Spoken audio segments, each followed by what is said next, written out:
Sorry. Icon, and they came back. Um, was somebody in the middle of speaking when we got, or are we at the end of the questions? Sarah was almost finished, I think, but I lost her. I Craig, think I'm almost finished.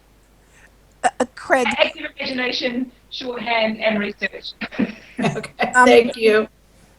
Craig, you mentioned about uh, the history of Jack and the whole issue of PTSD, post-traumatic stress disorder, is something that we certainly know a lot more about today than they did after World War II.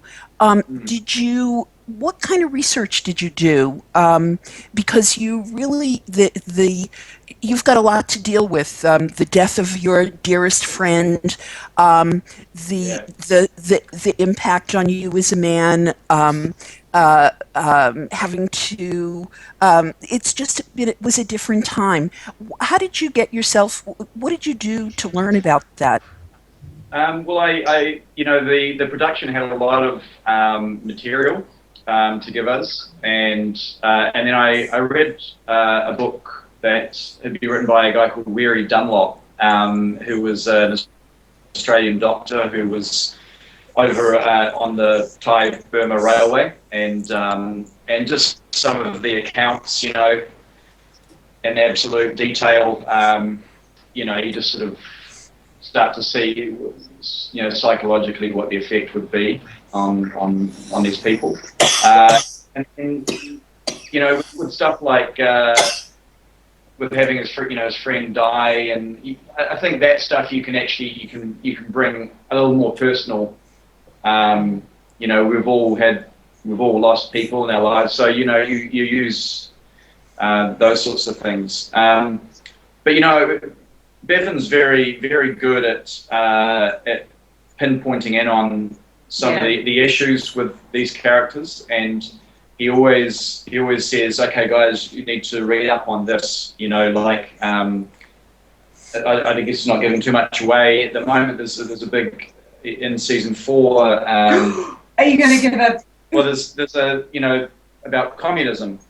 And that those sorts of the threats and the Petrov affair and all of those sorts of things. So, he really says swat up on that and really try and find out what the environment was like, the world was like at that point. So he's very good like that, and you just keep searching. Yeah. Donna Devine is in Connecticut, and she, among other things, is a PhD in some kind of Middle East studies. So she's contributes a lot. One of the big subjects of conversation is Sara and Renee and their experience in the war. And it's really captured the imagination of everybody, but it particularly speaks to those of us in the Jewish community who have had our own families touched by this. So, Donna, you're on. Okay, I'm as Susan said, very what grabbed me, and I saw the one episode quite by accident as I was falling asleep and had the TV on in Connecticut, was Sarah's conversion to Judaism, and in a show, and I've seen the first 3 seasons now. That has some of its titles, Mikvah, L'chaim, to life, the Day of Atonement. There's obviously a Jewish theme, and an important Jewish theme that's, I think, both with regard to the period of the Holocaust, but then about Jewish identity and lots of other issues. And I was just wondering how new it was for the cast to hear about Jews as the ultimate outsider during this period, or as one of the ultimate outsiders, and what kinds of discussions the cast may have had around that subject. Yeah, it was. I mean, certainly for myself, it was new sort of information to hear, how Jewish people were seen at that period in Yeah. time, and as you say, being outsiders. So, but I think a lot of it's interesting. I think Marta and obviously Ben did a lot of work around that stuff, Yeah. and looking at the faith and traditions and rituals and that sort of Marta's stuff. been really rigorous in Yeah. her research, and I think she does an incredible job with, as She I'm does. sure you agree, Yeah. and the language and the custom and honouring that, as does obviously Ben as Renee. It's a. I don't think I've actually ever really seen it on Australian television before, No. where Bevan's taken it that far into the culture and into the history, and I think he's doing a great job of honouring that Yes, within yes. the others. And it resonates with the other characters in terms of having discussions about it with the other characters. We didn't really do a lot of that. I think what Bevan's maybe tried to do is in the writing is just show people's either misunderstanding of the faith or their acceptance, and Or their ignorance. or their ignorance. Yeah. And so he works on a very sort of subtle level in that way, and it's mirrored in things like with James, with the homosexuality and how people either accept or are ignorant of or don't accept it, Or fearful. so he's created these kind of these characters that do sit on the fringe in those times, and still to this day, and so it's really it's interesting how he sort of created it. But I know that Marta certainly has done her due diligence in that regard. Yeah. I have to say, I am an observant Jew and come from, an observant family, and I am struck by how authentic the portrayal of Jewish custom really is. Often, certainly here in America, television shows always try these ways to express the Jewish experience, and it's very frustrating because, I sit and watch it and say, "Oh my gosh, under what rock did they find their technical consultants?" And watching this from the very beginning, from where Sara experiences her first Sabbath meal with the Goldbergs, and where she goes to the mikveh, to the ritual bath, and I think the most spectacular of all was Renee's funeral and Yeah. the subsequent.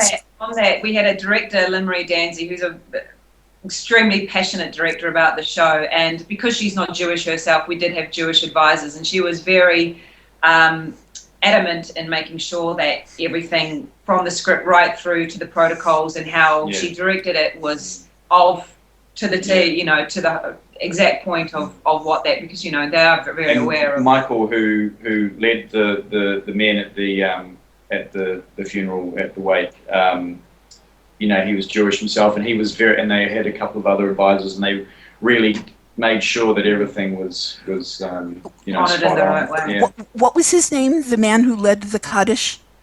Michael. I'm not sure of his last name, but we can. He was only on for that find day. out. He was only on for that. He was scene. wonderful. Well, because we've been trying very hard to find who it was that has really brought this authenticity to the series, because that whole series of scenes, first at the funeral and then at the shiva afterwards, when the 10 men walk. But there was also there was another gentleman that was there. Yeah. We can find out. We can find out who If who you, the main if you, advisor was. if you could, we would love to have the opportunity to hear from them. It was really quite compelling, and I think our membership, because there was so much discussion about it, was the idea that 10 people who did not know the deceased or anybody in Inverness at all would travel all those miles to participate in saying a prayer. And the fact is that it happens in the Jewish community every day. and it was really quite wonderful to see. So if you could find out and let us know, that would be great. Yeah, Um, absolutely. Diana Beaton is in Connecticut as well. Let's hear from you. Here I am. Hi. It's such an honor to meet you guys. I found this on a DVD at my local library just by happenstance. And I hadn't heard a DVD, word. they still have I those. just, watched season 1 and season 2 and then went crazy till I got 3. And of course, now that's what we're all doing now, waiting for 4 to come. I'm interested about Bevan because I guess he hasn't been the writer for all of them. Could you explain who else was writing and how they differed from Bevan? And I understand he was there once and then somebody else came in Right. Season 1 and 2. So Bevan is the creator. So for season 1 and 2, he was overseeing both those seasons and he had writers assisting with him. Well, their credits will be on the credits for each of the episodes. And then in season 3, he stepped away. Had a year off to go and pursue other projects that he was doing, and they brought on a new script team for season 3. And now that he's back from his holiday, he's basically come back and taken over for season 4, and he's pretty much written all of them bar 3. So Catherine Thompson is another wonderful writer who was brought on season 3, and she's gone over into 4. She's script producing for season 4. Yeah. Interesting. What was the rest of the question? Were the differences, or? Well, just I don't notice any difference between 3 and 1 and 2 from having him there. Not there.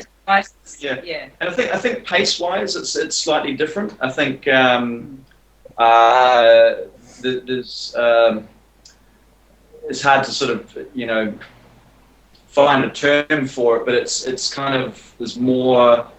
It's faster paced. The action comes a little bit quicker, I think. But then they had a really difficult job in some ways because it's not. They haven't got the history of the show in their mind. So I thought they did really well. Sort of leading out of Bevan's work, and then for Bevan to come back, as we said earlier, I just love the way he explores theme in his episodes, and the interweaving of story as well. Season 4 is we've all heard our story arcs, and they all sound really wonderful in how they're interwoven and also still very individual as well. So it's done a wonderful job what's happening for the whole season, or are you aware of the whole season, or do you just get bits at a time? We're aware of our arcs. We will go and have our chat with the producer and the script producer and discuss the general arc of what's going to happen for our character. We don't know detail-wise in terms of how the scenes will play, but we know what the storyline is for each of our characters, I actually did notice a difference in the writing in season 3. I saw a difference both in how the story developed, and I noticed some changes in how the dialogue was, and I found myself being surprised. Oh, really? Did Jack really say that? Or did, Carol? Yeah, I don't know. Maybe I wouldn't have written it that way. But it did all come together, and I think everybody's excited at the idea of Bevan being back. I don't know of another show where the writer has had such a strong impact on the audience, where the fans know who the writer and creator is, and they some of our discussions where people feel like they're talking to him, it's quite extraordinary. I think he's just fabulous. Jenny, you want to type in a question? I don't know, Sarah and Craig, you know Jenny, don't you? Yes. Yeah. She's our fearless leader. She has set the tone for what it means to be an administrator of a fan page on Facebook, and we're delighted to be part of her circle. So she's typing in a question now. Yeah. Oh, good. Where do we meet? Uh, Well, originally from New Zealand, so our acting industry is a lot smaller there. So pretty much everyone knows everyone. But we met in around the traps as actors, and then we also kind of got to know each other working on a short film together. So yeah, that's kind of working on a professional basis, and then we, I guess, continued. We did acting classes together, and then we had a scene study group that we were both part of that we did with about another 6 or 8 actors in New Zealand, and it went as a weekly thing. So we got to know each other through that, and Jenny, I don't see your question. Let's see if we can. we meet. It showed up on my screen. Oh, it did. It didn't show up on mine. Okay, great. Do you see your question, guys? Oh, we just answered it. Yeah. Oh, They just answered it. Yeah. Where did they meet? That was the question. oh. Okay, Jane Sullivan in Atlanta. Say hello and ask your question, please. Hello. Hello. Curious about the casting process. When y'all screen tested, did you screen test with other Jacks and Carolyns? And when you got the results, did one of you find out before the other one and the other one had to sweat it out?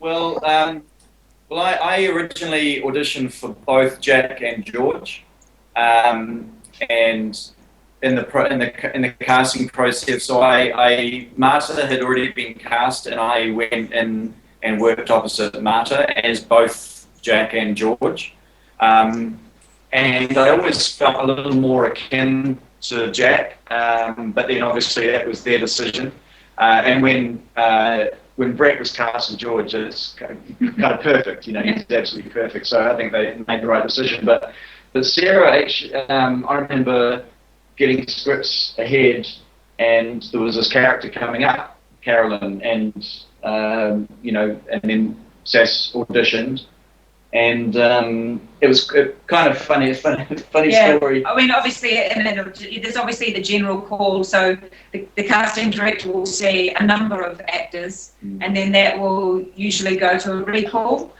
which is what you went through. Yeah. The recall, which is when Marta was in the audition. For Carolyn, I did the general audition and then was actually cast off that. I didn't have to go to recall. Because she turns up halfway through, so Craig had already started filming by the time I auditioned and was cast. But yeah, when we arrived for our first read-through, when Carolyn arrived, that's when they realised that we were actually... Yeah, they didn't know, the producers, Bevan, they had no idea that we were actually married. Thank you. They didn't say, "Oh my goodness, they have incredible chemistry. Maybe they met before." Yeah. And actually, a little bit of inside gossip, when I met Bevan that day, his original plan for Carolyn, she was meant to be written out in season 2. So we're very lucky and fortunate that I'm still there. Yeah, she does such a great job. Sarah, I think that everybody who saw Sir Richard attack you was quite rattled by the whole thing. It's not like he was such a sympathetic character before, but it was a pretty brutal kind of attack. Experiencing rape, either real or having to portray it on screen, must be extremely troubling. Can you share with us how you were able to put yourself in that place and how it impacted you? When I was told about that storyline at the beginning of season 3, I was obviously... what's the word for it? I was really looking forward to bringing a story of what so many women go through to light, especially of that era, but also very terrified that I wouldn't do it justice. And it was really important to honour what so many unfortunate women and especially in numbers, have been through. And the thing with Mark is he's such a lovely, lovely guy. Mark Lee is just one of the nicest men you will ever meet in your life. So it's like, I can't even not like you. How? So, but it was just, it was a lot of, I guess the word, a lot of prep and Imagineering, and just actually in a weird, not trying to sound kooky, but in a bit of a spiritual way, of actually just asking for assistance on that energetic level of those women that have been through that, allowing myself to go to that place to where they've been. Craig was incredibly supportive through it, and he had as much, I think, trouble with of what I was going to go through as I did. And I just, that's why I do this job, is to explore human behaviour and find compassion and hopefully honour what real people experience on a daily basis. And I don't know, I just really wanted to do whatever I could to go there, and just had the support around me to do that. So I just felt very fortunate to be able to do that in a safe way. I don't know if that answers your question, but yeah. It does, and it is called acting. It's just a testament to your talent and understanding of your character. Will Carolyn and Jack continue to struggle with this throughout the next season? It was a really important point when we went into season 4, and I had a chat to Bevan about that. Was I didn't want it to be everything's hunky dory a few days later. We've done like that. What often happens is so big things happen and then they move on very quickly. Thought it was very important and to honour these women that it's not just sorted out very quickly and resolved. So. Hopefully the audiences will agree with at the rollout, which we've only just started, so we're only just rolling out now. But there certainly is, the ongoing effect, for them. For both of us, yeah. Simon, are you there? Yes, I am. Simon, say hello to Sarah and Craig. Tell them where you're from, how you watch A Place to Call Home, and what your question is. Okay. Hello, Sarah. Hello, Craig. Hi, Simon. Hello, how are you? Hi, yeah. I watch in the UK. I'm in the UK and watching it on BBC. And we've just seen the end of season 3 just a couple of days ago. Just finished, a long time to wait for the next one. But I mean, I really enjoy it. It's I think for all the reasons we've just discussed, it's the depth to go into the issues from the time, and so many of those issues are still relevant today. They might play out in a slightly different way, but the same things still go on today. My question, really, picking up on what we're saying about, obviously, you two being married, knowing each other, does that make it harder? I mean, I know it's acting, but does that make it harder in some ways to play out emotional scenes, or the sexual scenes, or anything like that? Or does it make it easier in some ways? Or I was just wondering. I think, speaking personally, what I love about working with Craig is I don't know a harder working actor than this guy here, and we always have our house is pretty boring because it's kind of acting 24/7 in a good way, but that we really want to make the most of these scenes. We realise how fortunate we are to be working together on a show that's so well received and the characters are so beautifully written, and their germination. So we want to make the most of that, and the fact that we have a shorthand of working together. There's a innate trust there in being able to take big risks, whether it's on a vulnerability scale or on a physicality scale. It's always a little bit weird doing intimate scenes with a crew.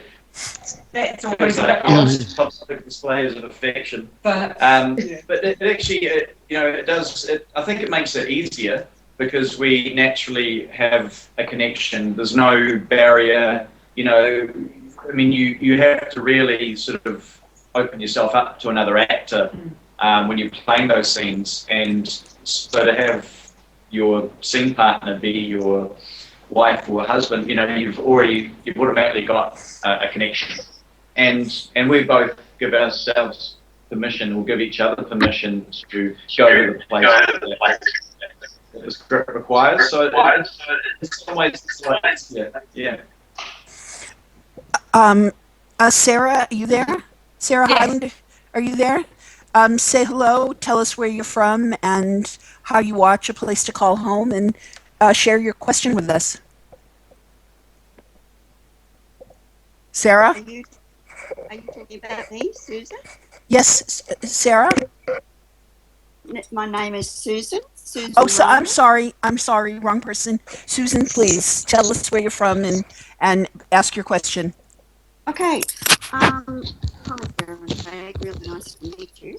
I mostly am wondering if you Yeah, speak up. Sorry, Susan, we can't hear you. just wondering in season 4 whether everything's made up. You know, it yet. I think we're having trouble hearing you, Susan. Can anyone else hear? No. No, it's interference of some sort. Oh, yeah. Okay, let's. Maybe type it. Yeah, we'll come back to you. David Bowles is here with us. David's somewhere in the boonies of Australia. I'm not exactly where, but I know it's far away from city life. So, David, say hello to Sarah and Craig, and share your question, please. Hello, I'm David. I'm in near Yeppoon in Queensland. Oh, yeah. G'day. I was just wondering how Jack will react after learning about what happened to Caroline in the previous season. How do you reckon he'll react? Well, I can't give you too much information on how to react because that's, a spoiler alert. But I think if you kind of imagine how that would feel to have that happen to the woman that you love, and then take into consideration who Jack is, I think you'll probably be able to work out, just how he'll react. I really can't give too much information, David, because we're sort of bound, confidentially. We'll have to kill you all. Yeah. But yeah, no, obviously it does have great effect, a massive effect. Yeah, the thing that has to be taken into account is also because of how much it's stake for George, the time and era, what's at stake, and what Jack's going through. Yeah. So there's all those logistics that potentially in today's world the reaction may be different, but now the reaction over there, all those things are on the table as well. Yeah, you're not dealing with Sir Richard. He's kind of in some ways he's inextricably linked to the Blythes and to George's campaign. So yeah, that's probably all we can say, I think. I'm wondering because George had to come to grips with what happened to Sarah, that she had been violated by men when she was at Ravensbrook, and there were at least two very compelling scenes where he's struggling with that whole idea, and it really threatened to tear them apart. I'm wondering if Jack and George get to have any conversation, kind of commiserate on the common experience and maybe get a little support from each other. But I guess that's telling us what's going to happen. Well, I certainly hope so. I don't know. As I was sort of saying earlier, we have a broad outline of our story arcs, but scene by scene, And the details, we don't know. We're basically working. We've just about finished the first block. We've got the scripts for the next block, episode 3 and 4, and we do a cast read through tomorrow. and then we've got a hiatus and we'll start shooting then, but we won't get the next block until be a few weeks away. So we're really working, bit by bit. So I would love to think that there would be, a scene with George and Jack. But at this point, on that sort of level, but only these two know what went down. Yeah. Everything else is kept secret from everyone at the where you see at the end of season 3. Yeah. Because Skype limits the number of people who can chat with you at a time, so many people wanted to be on this chat, and we really looked hard to find another way to get more people. But first of all, it is being taped so we can share it with everybody. But I invited people to submit some questions that we might not have otherwise covered. So if you will, I'd like to ask a couple of them. Sure. Craig, one of the most endearing relationships is that of Jack and Elizabeth. They have a long history. She's known him since he was a young boy. And can you, first of all, tell us about working with the great Noni Hazelhurst, and share with us a little bit about the relationship between Jack and Elizabeth? Well, I love working with Noni, and I love whenever I get a scene, whenever I read a script and there's a scene with Jack and Elizabeth, it's awesome because, one of the, just knowing that essentially she is like his mother, I think he looks at her as his mother, and they have an amazing relationship because there's a lot of love and a lot of care, but he also doesn't stand for her, some of her ways. So in some ways he can be quite a good sounding board for her, But in working with Noni, she's gorgeous, and you just look into her eyes, and they're Those beautiful golden eyes. like they're like gold, They are gold. And so I love working with Noni. I love having those scenes with those two characters because there is a huge history that you can draw on, and and the stuff that Bevan has told us about storylines that he has idea-wise for those two that haven't come to fruition, but they sit there with us and they sort of serve us when we do have scenes together. So he's created a really intricate history for them, which is connected on a very strong emotional level. So it's an absolute joy and pleasure to play those scenes with Noni. Sarah, you also get to interact a lot with Noni, and as the mother of a daughter myself, the relationship between a mother and daughter, as loving as it can be, can get very complicated, especially when you have two very strong-willed people. Can you talk a little bit about that? I do adore the relationship that's been set up with Elizabeth and Carolyn for that reason, that they've kind of come from the different ends of the spectrum in season 2, very forward-thinking and very traditional. They sort of go loggerheads with each other, and there's such a checkered past with obviously all the secrets that come into light with what's happened. And I love working with Noni because she's always so incredibly on form, every scene, every take of the scene, that you just know when you're going up against her, you've got to be on your good game. And every scene she'll offer something slightly different, but just as full. So it's a wonderful acting lesson working with her. And I always feel excited, like Craig said, when I get those scenes to go in and work with her. It's one of those very rare gifts, I think. So I feel very lucky. I got quite a few questions, and there's always lots of discussion about the attention to period detail, particularly the clothes and the cars. Personally, I love Jack's car. I think it's just what I would imagine he would be tooling around in. Um, uh, uh, Carolyn, you get to wear some quite fetching outfits, and I have to tell you that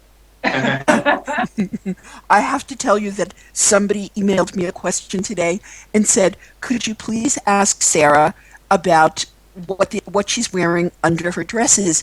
Does she have to wear a garter belt and stockings, or is she wearing pantyhose?" Um, Depending on the line, it's always about the line of the dress or the pant. So they're full pantyhose, but with the seam up the back, as opposed to the stocking and suspenders. Just purely because some of the silhouettes would then get a bit kooky with bumps and bands and stuff, and they're a lot easier to wear that way. But in the moment we're in really quite hot weather here, so to be in woolen pants and stockings and hats and gloves is Very hot.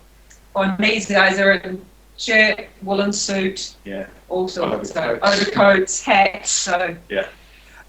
yeah, but no, the clothing. Lisa Ma is our costume designer, and the work is not only, some of them are authentic pieces that have been refitted, or if they fit perfectly, they're great, or they're made to us. And I know that I'm very, very lucky with the dresses and the suits that Carolyn gets to wear. I'm very grateful for that. And I just wear brown. And green and brown, Sometimes green. but multiple mostly brown. sides. And you have that great brown hat. I think the hats are absolutely fabulous. I think we actually did a whole series of postings where we showed every character with every hat that they had ever worn in the series. So people see absolutely every detail. And because we are using pictures over and over again, sometimes a picture, for example, we posted a picture of the two of you. I think that maybe that fabulous photographer, Luke Sembuli, is that his name? Tembulia? Yeah. Semblia. I think it's a picture that he must have taken. It had been posted when we first got it, and today I posted it, and it was like nobody had ever seen it before. And there was a whole discussion about Carolyn's outfit and the way that Jack was standing. So fans see absolutely every detail. Yeah, the detail right through from the production design, the makeup, the styling of the clothing. I love that. They've created a sort of a look and a feel for each of.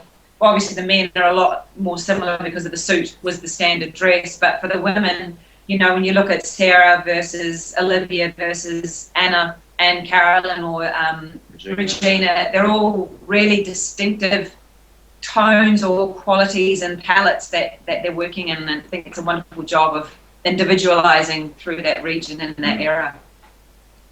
The costumes are absolutely fabulous. Before we go, can you share what you would like to see? I know you can't tell us specifics, but in terms of how your characters will evolve. You've got 12 episodes where a lot can happen. Personally, I'm predicting a murder, but aside from that, what would you like to see as part of the development of your characters, and what kinds of things would really challenge your acting chops?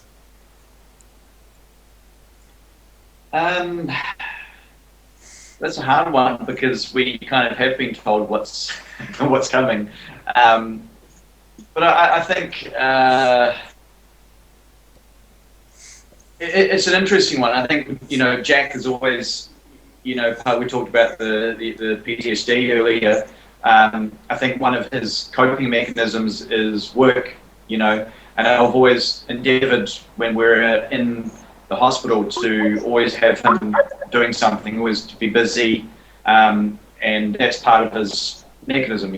Just serve others, and I can forget about what's happened to myself. But then when Carolyn comes along and got together. In some ways, that's what I think Jack needed, you know, and to have that love. So it's interesting. It would be something to do with him and Carolyn, possibly a new life, possibly changing things up a little bit. But yeah, I don't really know. I think he's slowly, changing through the relationship with Carolyn. So I'm really interested to see how much further that can go. Yeah, I think it's a testament to Bevan, and that what I'm ready to see is his vision for this world, because it's his baby. That all those characters, and I guess keep pushing them down their trajectories of why they're so individual and why they're so unique. I really want to see where Carolyn ends up on hers, and now that especially that she has found love again, and how that that shifts and changes when there's another person that's involved, where you can no longer just do exactly what you want to do. You have to learn how to share while staying true to yourself. So I feel like we're honouring that, and I'm really looking for seeing that play out. Well, your characters are certainly very loved by the many fans of the show. The audience is really rooting for you, both individually and as a couple, and that's not an easy. Yeah, it's not an easily achievable thing, and so everybody really appreciates it. Before we go, and I want to thank you so much for taking time from your Sunday afternoon, and I hope that maybe another time before season 4 starts that we'll get to do this again. But here's your chance. This is going to be posted to all of the fans, so here's your chance to speak to them and say whatever it is that you like. Okay, well, we're so grateful for the support that you guys give us, and it makes what we do so much more worthwhile, and just to know that what we're doing is getting received on the level that it is, warms our hearts, and so we thank you so much. Not only for the show, and I mean I think it is a beautiful show. It's a very subtle show, very sensitive show, and feel very privileged to be a part of that kind of quality of production. But also what is wonderful to share and say thank you is the community that is not only just in Australia, but now, as we can see here, worldwide, this conversation around humanity and communication on this kind of level is expanding. It's really lovely to see a community talking with each other in such a way. Yeah. So feel very grateful to be sort of in amongst that. For sure. Susan, did you tell Sara and Craig that A Place to Call Home has arrived in the New York Times, has arrived in the United States on the New York Times and the Wall Street Journal, Slate magazine? So you're getting getting well known. For sure. We saw the top 10 the Wall Street. Yeah. We saw the Wall Street article. And we were absolutely chuffed with that. And that's the second article in the Wall Street Journal. It is, and I'm sure that you guys are also going to hear from the Huffington Post.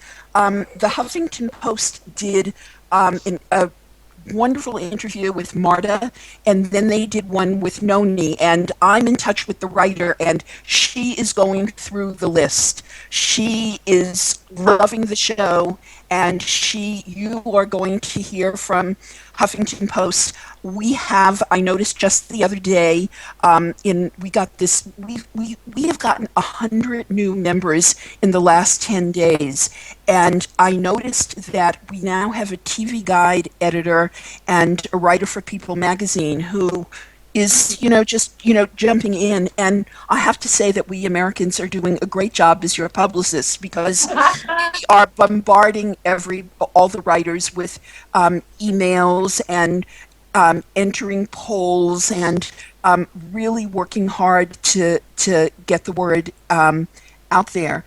And although I do not like the comparison of A Place to Call Home with Downton Abbey, it's a natural thing that writers who are lazy want to do. But the fact is that A Place to Call Home is now on PBS, which is the same outlet as Downton Abbey, and Right. people are really thirsty for compelling drama that they can relate to fill that void. So I think that in this coming year, that you're going to see the viewership, particularly in the United States, just grow tremendously, and Yeah, that's wonderful.